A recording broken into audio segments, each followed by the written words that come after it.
ఆయన వంకర తొండం కలిగి ఉండడమే కాకుండా ఏకదంతుడై ఉన్నాడు. ఏకదంతుడు ఎందుకు అయ్యాడో తెలుసా? గజాసురుణ్ణి చంపుతూ ఉంటే, యుద్ధం చేస్తుంటే ఆయన తొండం విరిగిపోయిందంటారు. పొరపాటు మాట. అంత తేలికైన తొండం కాదు అది.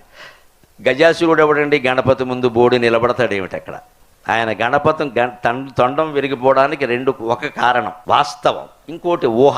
వాస్తవం ఏమిటి అంటే, వ్యాసుడు చెబుతూ ఉంటే, భారతం రాస్తూ ఉంటే మధ్యలో దంతం విరిగిపోయి, ఆ దంతం విరిగిపోతే వ్యాసుడు యొక్క నియమం ఏమిటంటే, నువ్వు ఎక్కడ ఆపకుండా రాయాలి. ఎందుకంటే 1700 శ్లోకాలు చెప్పాలి. నేను నీకు రెసిడెన్షియల్ కాలేజీ స్టూడెంట్ లాగా ఆదివారం ఉండదు, అమావాస్య ఉండదు, మొత్తం హోంవర్క్ అని చెప్పి అందుకని రాశాడు ఆయన.